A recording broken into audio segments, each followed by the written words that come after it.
You're listening to Points Talk with the Travel Mom Squad, previously known as the Travel Hacking Mom Show.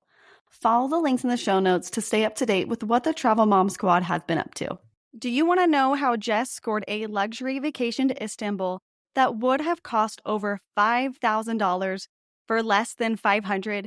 Keep listening to hear how she got there, where she stayed, and her favorite things to do in Istanbul. Welcome to the Travel Hacking Mom Show. We are three moms who've discovered how to leverage credit card welcome offers to get hundreds of thousands of dollars in travel expenses for nearly free. We've used credit card points and miles to take vacations to places like Hawaii, Paris, Greece, the Maldives, Italy, and so much more. And the best part? We each still have an 800 plus credit score. Imagine being able to book a vacation without having to check your bank account. It's totally possible, and we're here to show you how. Hey, I'm Alex. And I'm Pam, Alex's mom. And I'm Jess. We are travel hacking moms. Jess recently returned from a trip to Istanbul, and we can't wait to hear all about it. I, for one, love Istanbul and have my own funny story to share with you about my time there. But first, Jess, tell us all about how this trip came about, how you got there, and where you stayed. I just want to say I love Istanbul. Like, it exceeded all of my expectations, and I cannot wait to go back. But this originally came about because I have three girlfriends who I used to work with, and we sort of made it a tradition recently to go on a trip together once a year. And so we were trying to decide where we wanted to go. Two of us are in Houston, and then one is in Seattle, and one is in Lexington, Kentucky. And we had been just doing domestic trips, but we decided we wanted to do international, and we were able to find some amazing flights that I'm going to talk about now. So we are all huge fans of Turkish Airlines, and we just happened to be, I just happened to be searching the Turkish website for award availability, and I realized that Houston, Seattle, and Chicago all had 45,000 mile business class flights to Istanbul from like all the airports we would be flying from on the same day. So I proposed we should fly Turkish Airlines to Istanbul. And then one of my friends has been to Istanbul before, and she was like, we should just stay in Istanbul because it's amazing and the food is really good and the culture is really good. And so we were all on board. So my friend and my other friend who lives in Houston, we booked for 45,000 nonstop from Houston to Istanbul. Another friend booked Seattle nonstop on Turkish for 45K. And then my fourth friend, she's the one who lives in Lexington, Kentucky. Obviously, they don't have Turkish Airlines flights from Kentucky, but she positioned to Chicago, and then she booked a 45K business class flight from Chicago to Istanbul. So, Jess, I'm curious, did you get them all into travel hacking then? And I'm assuming, I don't have four friends that are into travel hacking. I have, one or two. So I'm curious how they all happen to have points and miles. That's actually really, really impressive. I cannot think of four friends that I could say, hey, you guys, let's go and book these business class flights together. It would be crickets. No, so Tracy is one of them. She's the one who got y'all know, and she got me into travel hacking. And then the other two, one of the other one's name is also Jess, and so it gets a little bit confusing. She has been travel hacking for a long time, probably longer than I have. She's just not. Did Tracy get her into it too? Yeah, she's just not as intense as I am. Like, I open cards all the time, and she's a little bit more reasonable with the time that she leaves between opening her cards. It's kind of like, oh, there's a good offer and it's been a while. I'm low on points. Maybe I'll get one now kind of thing. Like, she just doesn't travel as much as you, so she doesn't probably need very many points. Yeah. And then my friend Sarah is the one who lives in Kentucky, and we finally got her on board maybe a couple years ago. And so we were basically like, either use our travel hacking or we're traveling without you, or you're going to pay cash. And so she didn't want to do any of those things. So she decided to start travel hacking. What card did she get? I'm assuming the rest of you, you've been doing this a while. You knew what cards to get. What card did your friend get? Did you say her name was Sarah? Sarah. Yeah, okay. She got the Venture X. Okay. So you guys were like, this is a great card. You got to get it. Yeah. Because you didn't have the plan of like, it wasn't like, "Hey, get this card so we can do this exact redemption," right? It was Exactly. like, No, we had just recommended that one because, Capital One miles are really valuable and, I'm always recommending cards with flexible points usually. And so she also has like a Sapphire Preferred. She's gotten a couple of ink cards since they increased to 90K. And then she got that Capital One Venture X. And so that's how we all transferred miles from Capital One to Turkish. And that is how we each booked this flight. So it was 45,000 Turkish miles and $215 in taxes for nonstop for all of us to fly to Istanbul, which is pretty amazing. well, first of all, that's seriously an amazing steal to find that 45K flight. Secondly, my thoughts as you're talking about your friends and everybody having the points is I can think of some friends who I was like, "Hey, if you get this card, we can go on a trip like this." But the hard part is you've got to get your friends going a year before you want to do it because you don't know when that availability is going to pop up. So, that is my thing is I need to get my friends to get some cards now so I can be like, "Hey, we could go on a really cool trip like this." But it's I feel like I don't know if, people listening or have this same thing where you're like, "I want my friends to do this," but it's really hard to get them involved sometimes. And then they see you do the trip and they realize, "Oh, I could go on a business class flight for 45,000 miles. That's amazing." But then it's like too little, too late. I'm already booked my flight and I can't wait for you to get your points because the redemption's gone. So it's just Yeah. another case in point of where having a stockpile of points can be the difference of you going on a trip or sitting at home. Well, I love this. Jess, you are such a good friend to get your friends all going to plan this type of a trip. I always say that friends don't let friends sit in economy while you're sitting in business class, but that might also encourage them to get more points. I actually have a friend that I travel a lot with. She and I'm always sitting in business class. She's always sitting in economy. And I helped her get some more points, get some more cards. And we are going to Greece in the spring. She's going on her first business class trip. And I can't wait to watch her do that. So, Jess, you're such a good friend. Actually, can we give a shout out I to try my Tracy? best. I'm just Tracy's the like, real hero here. yeah, Tracy is really the one that deserves the shout out because she got me into it and our other friend Jess, and then we all collectively And basically just Sarah's bullied thanking you Sarah all now, into doing it. hopefully. So it was really nice because we were actually on the newer Turkish business class on the 787, which I had never been on before. The time I flew Turkish before, we were on their older business class that has like the 232. This time we were on the 121. And so it was really nice to just have a little extra privacy. Just, I got a window seat, so I was kind of by myself. And it was just nice to have the extra space and the extra privacy. So I really liked it. Of course, we have raved about Turkish Airlines before. The service, the food is still my favorite of any business class product that I have flown. That did not change. It was amazing. And so, I will take any excuse to fly Turkish Airlines pretty much from now on. And I've only done the older business class, and yeah, like, the setup isn't as nice looking, and if you're traveling solo, it's definitely not ideal, but I still thought it was amazing even with the seats not being as private and it being a little bit older because their level of service is so good. I actually feel like I got a really good sleep on that old plane also because sometimes even though the newer business class offer more privacy, it's like I feel kind of like claustrophobic sometimes when I'm trying to sleep in those just like pods.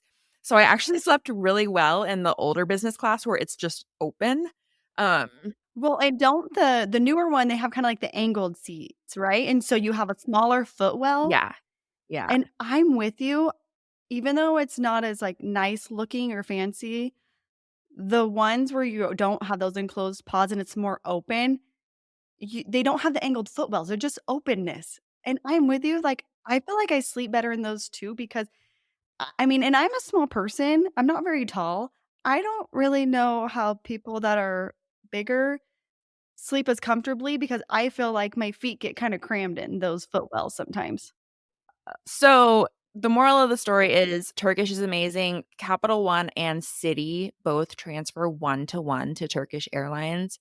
So if you've got points with either of those banks, then you can get yourself a business class flight to Europe for 45,000 miles one way, which is a steal of a deal. So highly recommend it. As far as where we stayed, of course, we stayed at a Hyatt. We stayed at the Park Hyatt Istanbul. That is a category 5 Hyatt, which is actually pretty low as far as a Park Hyatts go.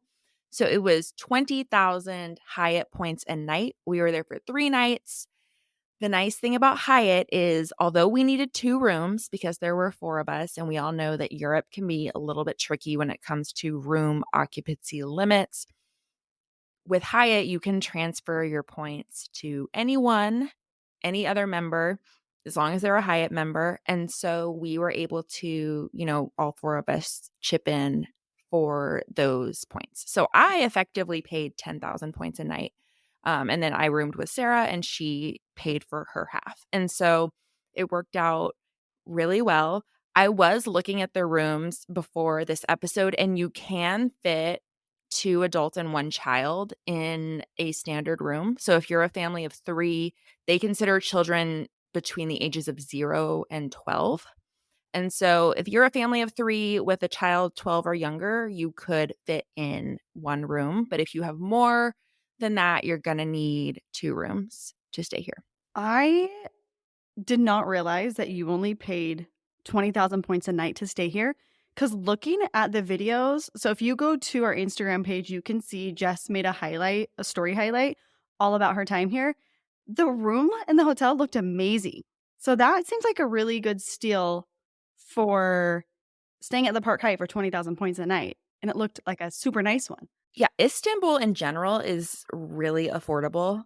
Coming from the States, like the dollar is just really strong there. And so everything about our trip was affordable, including the Park Hyatt. Probably the most amazing service and hospitality I have ever had at a hotel ever. And that's saying a lot because I've stayed at a lot of nice places. We organized, so we landed in Istanbul. I actually organized transportation through the Park Hyatt. There are a lot of options. There are taxis you can take.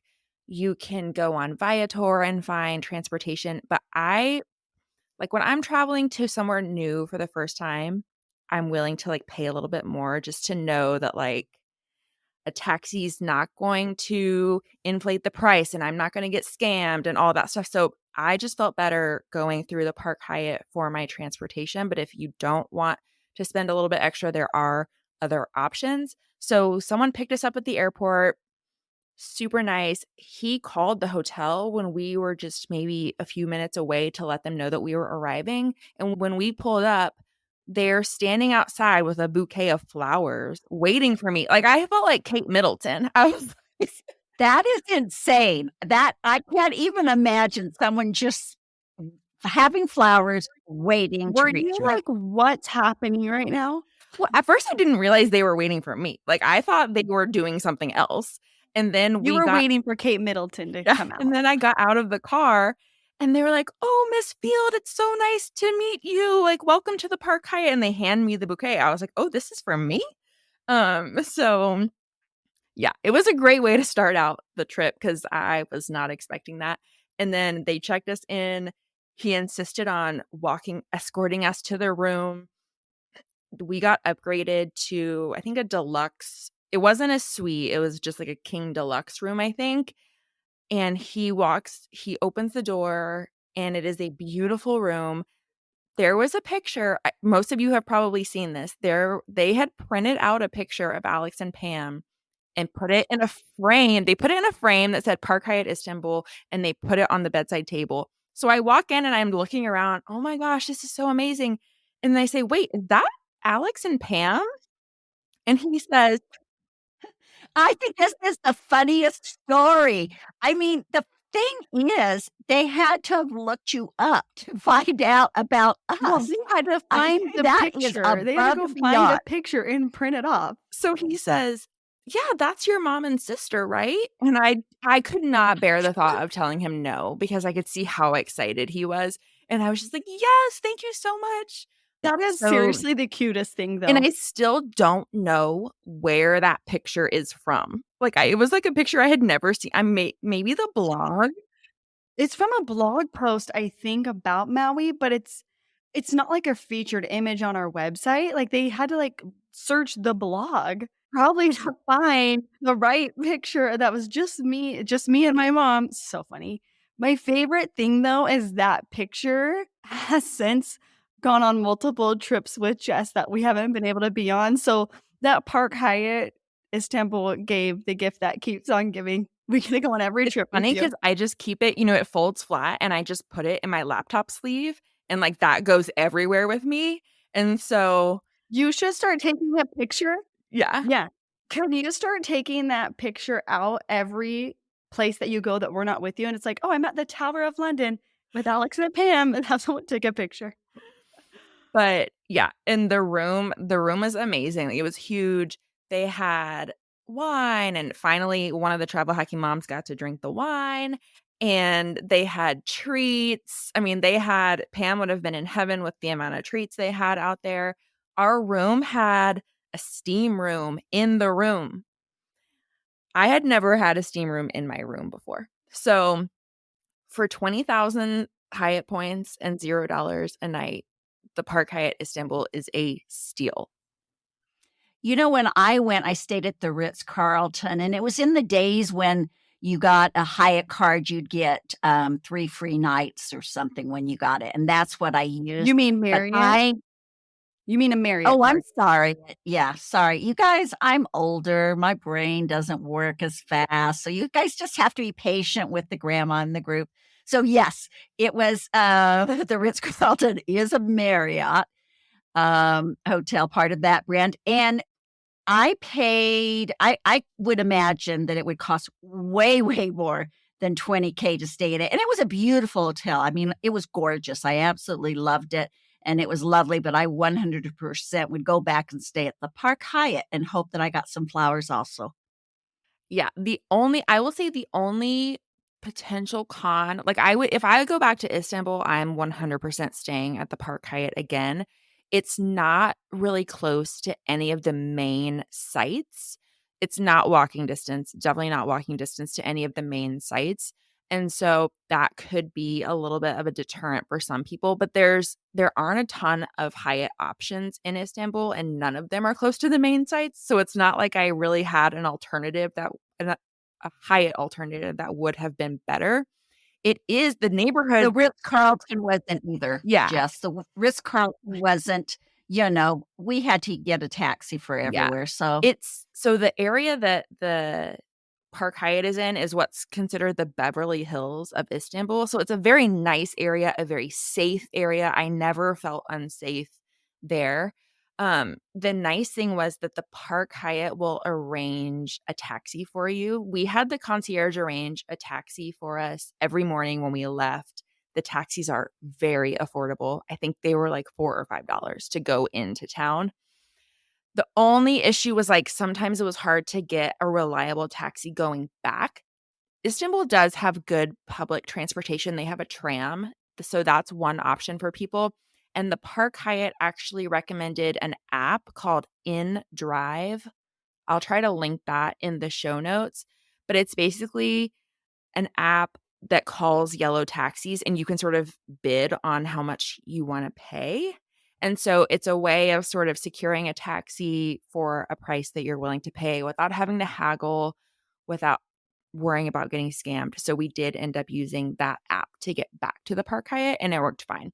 But that was the only thing, is, like, transportation getting back was a little bit trickier, than leaving the hotel.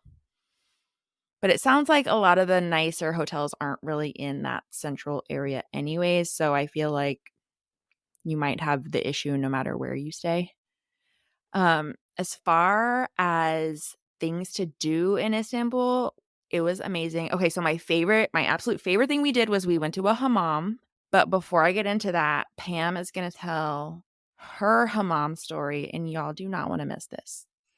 Okay, first of all, I'm just going to tell them that I went from London to Istanbul. My daughter that lives there, Lindsay, has always wanted to go to Istanbul. And I was going over there to visit. And she says, Mom, can we go over to Istanbul? And I said, oh, yeah, we'll do that. So we did fly Turkish Airlines. When we flew over, I could only get economy plus. I thought the most amazing thing about economy class on Turkish was how good the food was. Even in economy, it was amazing.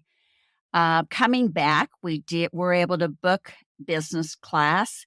And one of the things that I was so happy about that is we were able to use the amazing Turkish airport lounge, one of my favorite lounges. And don't you think that Istanbul has one of the most beautiful airports besides having an incredible lounge, Jess? Their airport is like a destination in and of itself. It is It is. amazing. So Yeah, it's gorgeous.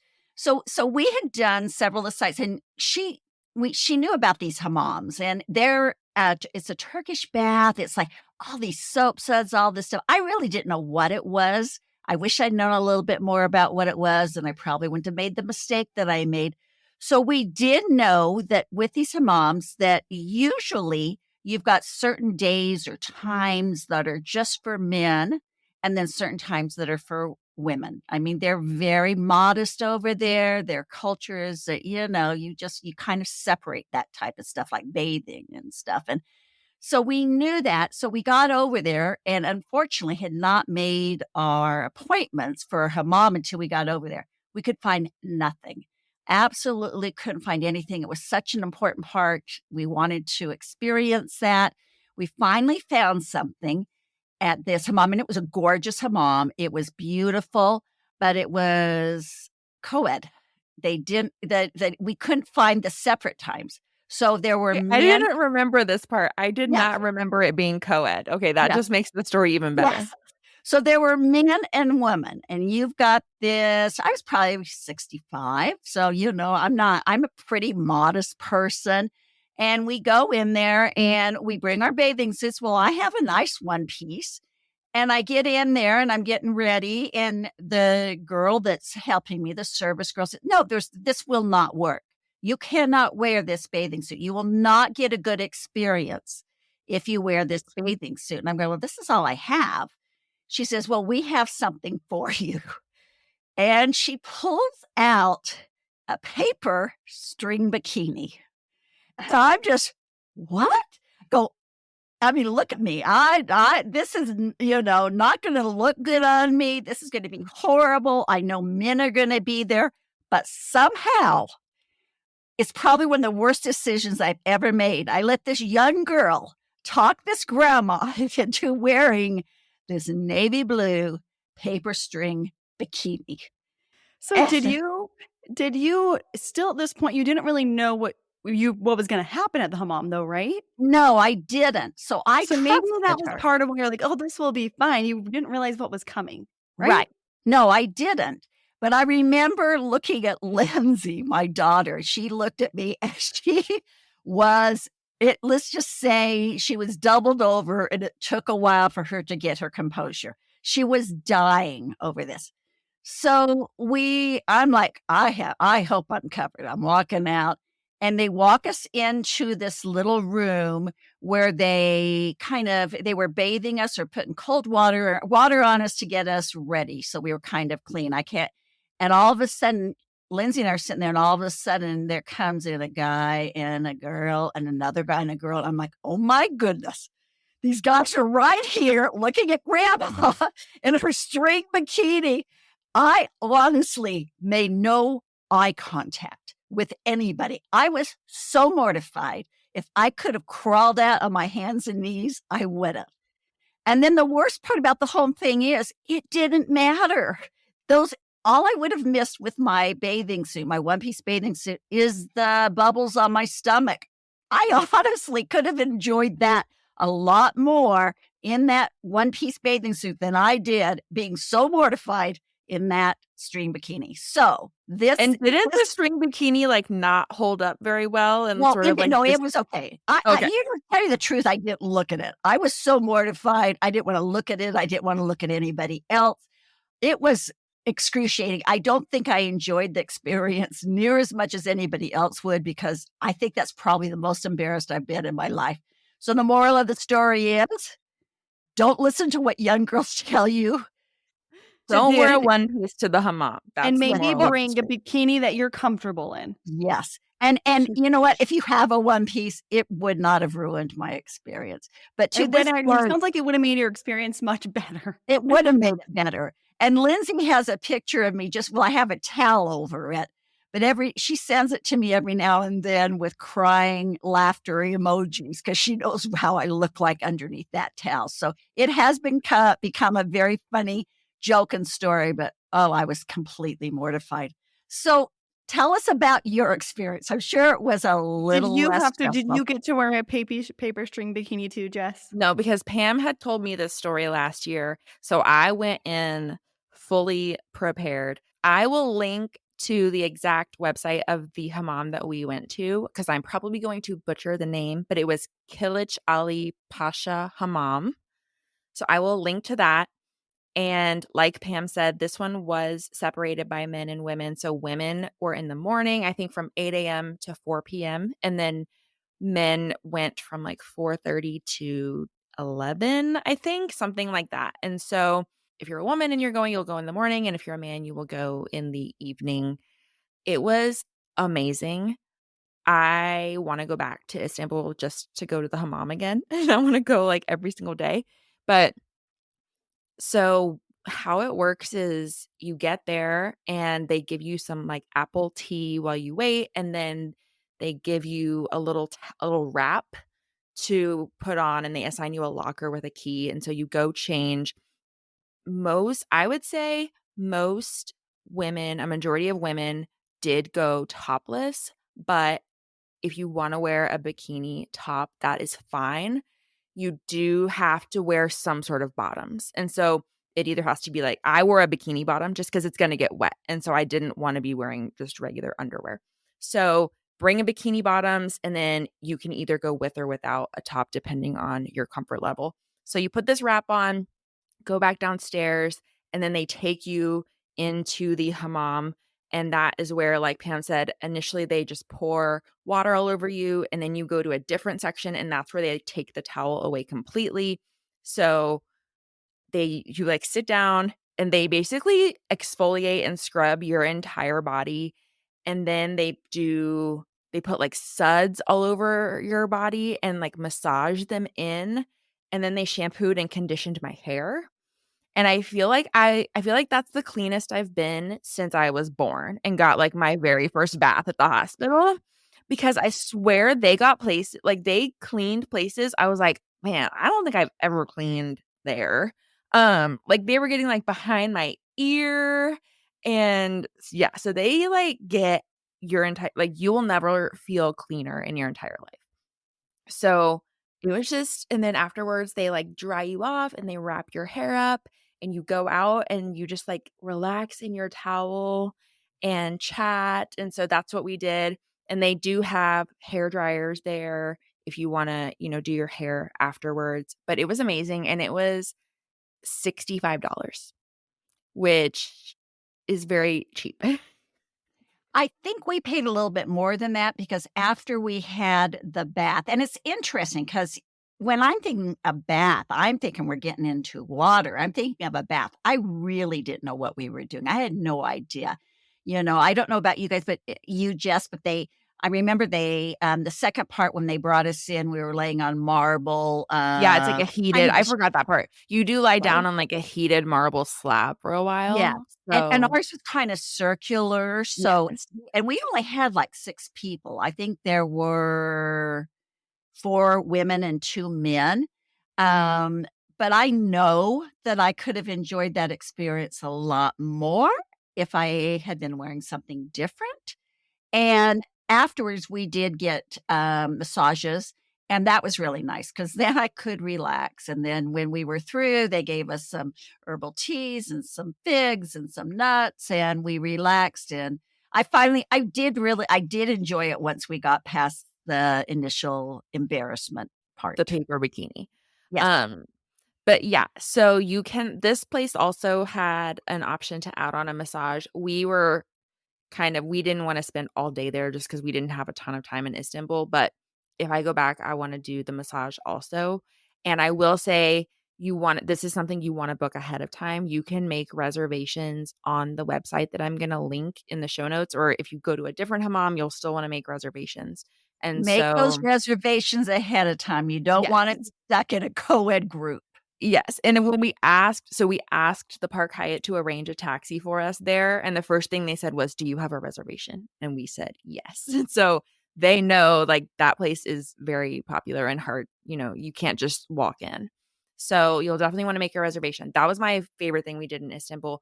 Coming in second was, I love my Airbnb experiences, and so we did one with a local guide. His name was Sella, and it was a 4.5 hour walking tour where we got to see Old Town and all of the main attractions that you think of when you think of Istanbul. We saw the Hagia Sophia, the Blue Mosque, the Cistern, the Grand Bazaar. We sampled street food. It was just an amazing way to spend those 4.5 hours. I will link this experience in the show notes also. It is called Must Do Attractions and Hidden Gems of Old City. We did a private tour with just the four of us, and it was $200. So it was $50 a person, which I feel like is very reasonable for a 4.5 hour walking tour of these sites.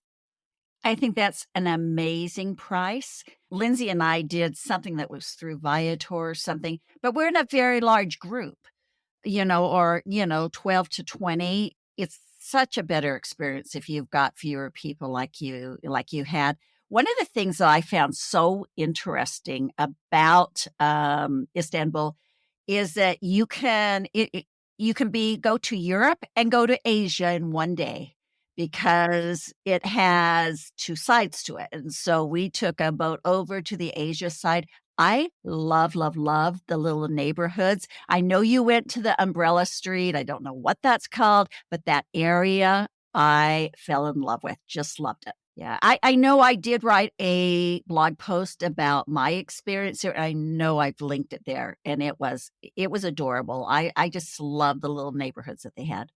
Yeah. So highly recommend Sella and his tour. I also like, he's a local.